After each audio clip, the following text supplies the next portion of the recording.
Halo semuanya, balik lagi sama gue di channel Z Manhua. Jangan lupa klik like, subscribe, dan klik tombol notifikasinya agar tidak ketinggalan video terbaru dari gue. Baiklah, kali ini kita akan melanjutkan alur cerita dari manhwa yang berjudul The Villain Wants to Live One More Day, dimana di episode sebelumnya kita diperlihatkan dengan sebuah pertemuan antara Linghu dan mantannya. Bentar, gue intro dulu gak?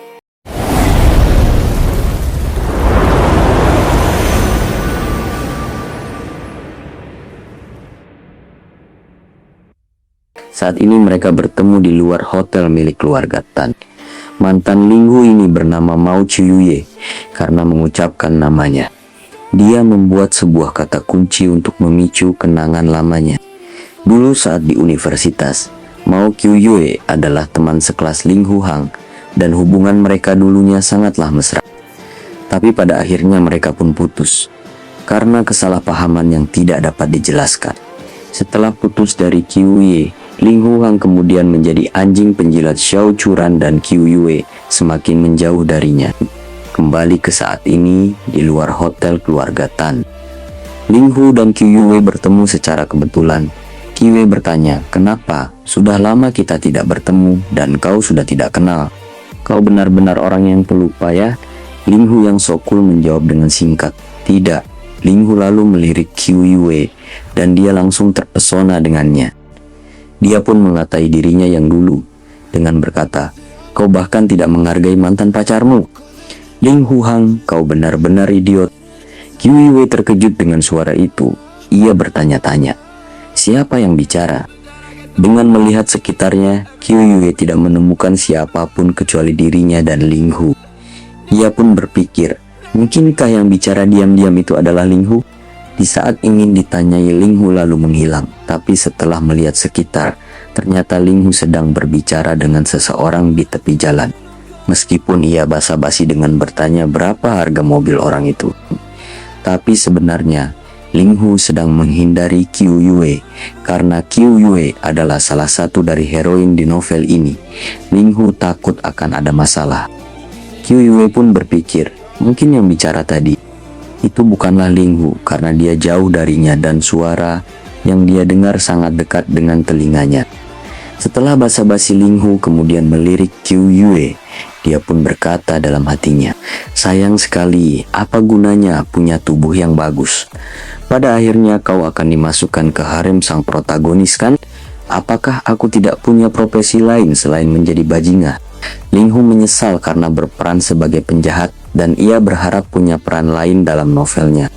Karena setelah tunangannya dirampas, mantan pacarnya yang cantik ini juga akan diambil oleh si protagonis.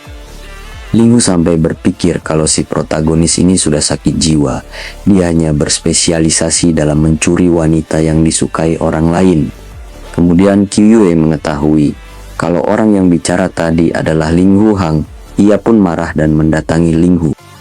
Dia lalu berkata pada Linghu, "Omong kosong apa yang kau bicarakan?" Linghu pun terkejut dan menjawab Chiyue kalau dia tidak mengatakan apapun dari tadi. Chiyue pun dengan malu-malu mengatakan pada Linghu, "Beraninya kau berkata seperti itu. Kau benar-benar tidak berguna. Linghu Hang, kau telah begitu lama menjilati Xiao Churan dan sekarang kau akhirnya mendapatkannya. Bagaimana bisa kau berani membuatnya marah?" Linghu lalu menunjuk dirinya. Ia pun berkata dalam hatinya, "Aku menjilatnya? Haruskah aku berlutut dan memohon untuk membatalkan pertunangan? Apakah ini akan berguna? Aku tidak menyukai otak cinta seperti Xiao Churan. Dia tidak sebaik dirimu." Chiyue seketika terdiam. Dia baru sadar kalau Linghu tidak tahu bahwa suaranya bisa didengar. Dan dia bertanya apakah suara yang barusan ia dengar adalah suara hatinya. Tapi Chiyue tidak peduli dengan hal itu. Dia hanya peduli dengan perkataan Linghu di mana tadi dia berkata Chiyue lebih baik daripada Churan. Chiyue lalu bertanya, kenapa Linghu terlihat begitu kesal saat dia membahas Churan? Dia bertanya apakah Linghu benar-benar tidak ingin bertunangan dengannya. Linghu kemudian menghela napas dan mengatakan, "Panjang ceritanya, bagaimanapun, singkatnya sebuah pertunangan adalah lubang api." Qiu Yue bertanya lagi, apakah Ling Hu masih menjadi anjing penjilat Xiao Churan? Ling Hu pun merasa jijik dan mengatakan bahwa dia tidak ingin menjadi anjing penjilatnya. Dia hanya terpaksa melakukannya. Dia kemudian membayangkan dirinya menendang Xiao Churan dan mengirimnya pergi ke Huaqiang. Karena Xiao Churan, kebencian Bei Xuan semakin tinggi terhadap Ling Hu. Ling Hu hanya bisa menyalahkan buku novel ini, yang tidak punya otak sama sekali. Qiu Yue pun tertawa mendengar suara hati Ling Hu. Tapi si Ling Hu bertanya, apa yang ditertawakan oleh Qiu Yue? Apakah dia bodoh? Qiu Yue pun semakin mendekat pada Ling Hu. Dia mengatakan padanya, kalau sebenarnya dia sudah menjelaskan tentang kesalahpahaman yang terjadi sebelumnya. Dan itu bukan kesalahan Ling Hu. Qiu Yue pun menggoda Ling Hu dengan mendekatkan dadanya ke Ling Hu. Dan dia berkata, sayang sekali kau akan segera menikah. Pendekatannya itu membuat Ling Hu mimisan dan ingin kembali padanya. Ling Hu ingin makan rumput yang sudah hijau. Tapi tiba-tiba kemesraan itu dihentikan oleh kedatangan sebuah mobil berwarna hitam. Ling Hu hanya bisa berharap kalau dia bisa kembali bersama Qiu Yue. Dia merasa Qiu Yue 10.000 kali lebih baik daripada Xiao Churan. Sebuah kaki pun turun dari mobil dan ternyata dia adalah Churan. Churan yang mendengarnya mengatakan kalau Qiu Yue 10.000 kali lebih baik darinya. Seketika terkejut, dia melihat Ling Hu sangat dekat dengan Qiu Yue. Lalu dia pun marah dan berteriak. Dia menyuruh Ling Hu untuk menjauh dari Qiu Yue. Churan pun tiba. Tapi setelah keluar dari mobil dia malah melihat Ling Hu sedang bermesraan dengan Qiu Yue. Dia pun sangat marah karena melihat mereka. Tapi Churan tidak langsung mendatanginya. Dia kemudian membuat sebuah rencana untuk mengecoh mereka. Churan pun langsung memegang tangan Ling Hu dan berbicara dengan sangat manja. Dia mengatakan bahwa dia sudah lama mencari Ling Hu. Mereka berdua terkejut dan Ling Hu bertanya, ada apa dengannya?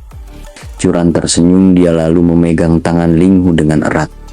Dengan melembutkan suaranya dia mengatakan, sayang.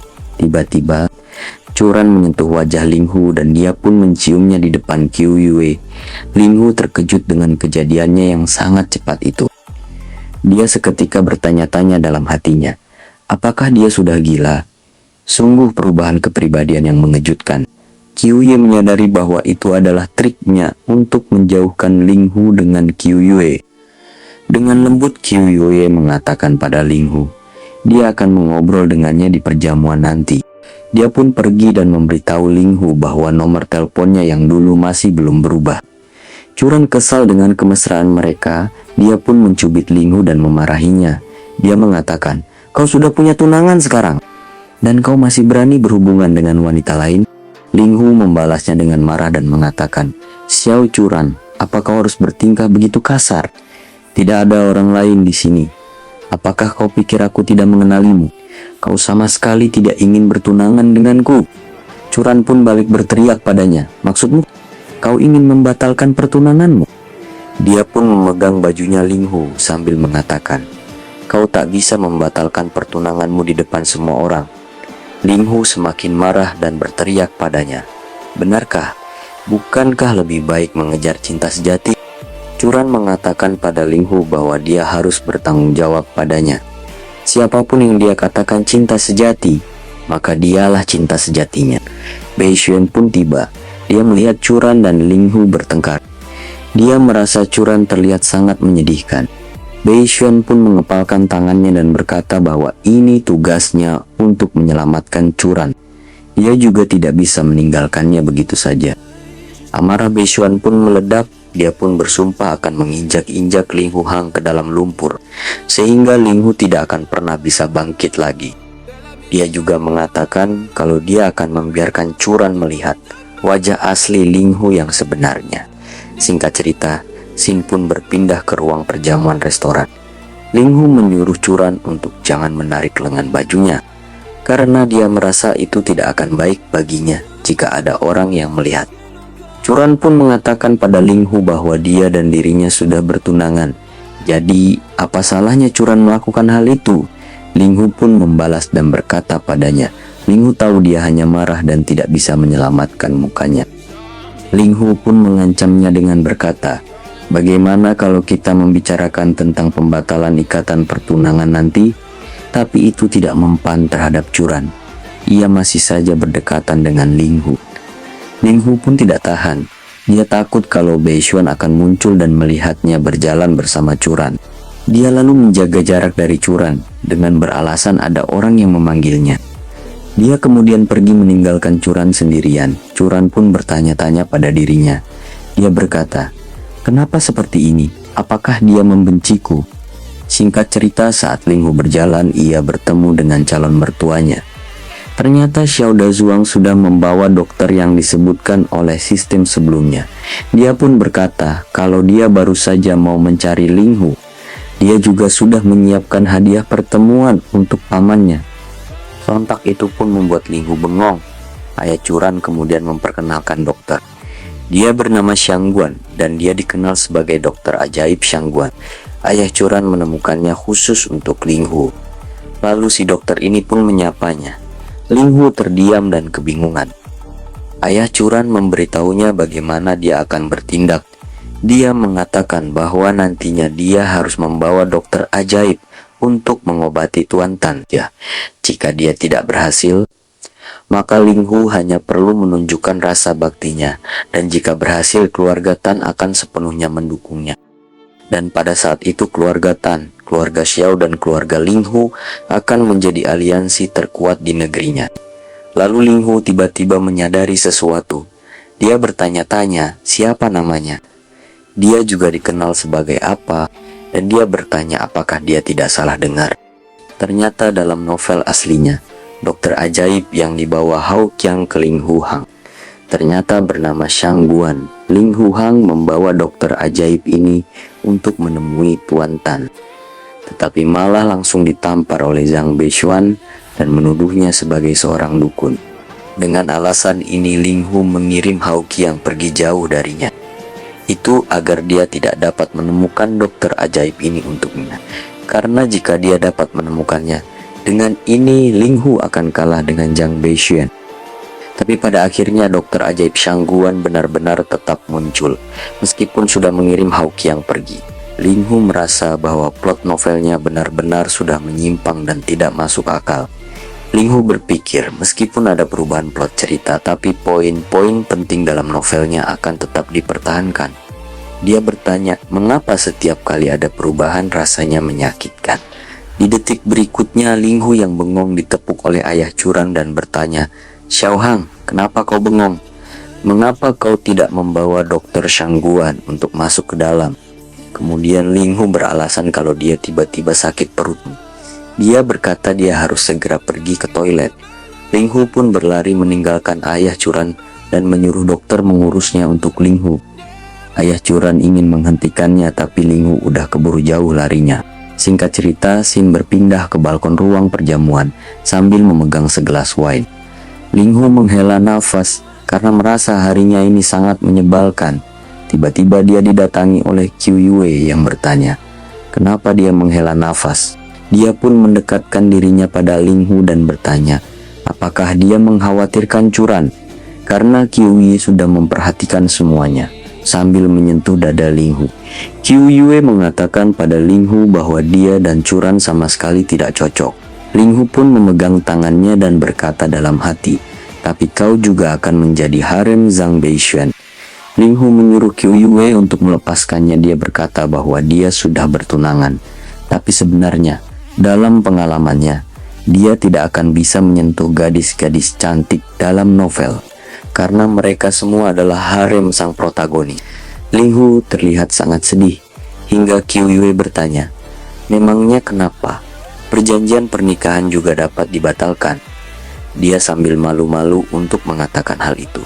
Ling Hu pun melirik Qiu Yue, dan jantungnya berdegup kencang karena melihat Qiu yang begitu menggoda. Dia mengatakan kalau penampilannya terlalu menguji pikiran. Dalam hatinya, dia mengungkapkan kalau Ling Hu menyukai wanita yang berdada besar, memiliki tubuh langsing dan menggairahkan. Qiu Yue yang mendengarnya mengatakan itu, bertanya, benarkah itu yang dia pikirkan tentangnya? Lalu dia mencoba mendekati Ling Hu dengan mendekatkan tubuhnya sambil menaruh tangannya di pundak Ling Hu. Dia kemudian bertanya, "Tuan Hang, bisakah kau memberitahuku siapa yang lebih kau sukai, aku atau Xiao Churan?" Ling Hu menjawabnya sambil melihat ke arah lain, "Dia adalah tunanganku, sedangkan kau hanya orang asing yang lewat." Dalam hatinya, Ling Hu sudah tidak tahan lagi, dia bahkan sampai mimisan. Qiu Yue tersenyum mendengarnya. Ia lalu bertanya dengan lembut di depan telinga Ling Hu, "Tuan Muda Hang, kau belum menjawab pertanyaanku dengan benar. Orang yang lewat juga bisa menjadi teman. Teman seperti apa yang kau inginkan?" Ling Hu yang sudah hampir tidak tahan lagi langsung menyuruh Qiu Yue untuk menjaga sikapnya. Dia berkata dalam hatinya, "Sial, dia hebat sekali dalam hal ini. Jika itu pria biasa pada umumnya, dia akan dengan mudah menundukkannya." Tapi Ling Hu berkata lain. Ia tidak berani untuk melakukannya. Dia bahkan berkata, "Ah, sial, aku bukan seorang penjantan." Mendengar suara hati Ling Hu, Qiu Yue tertawa dan mengatakan kalau Ling Hu mempunyai selera humor yang bagus.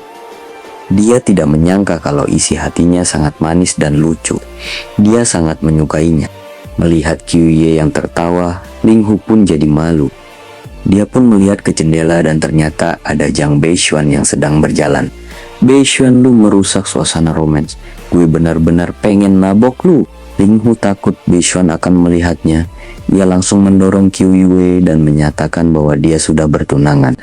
Dia dan Ling Hu hanyalah orang asing yang saling melupakan.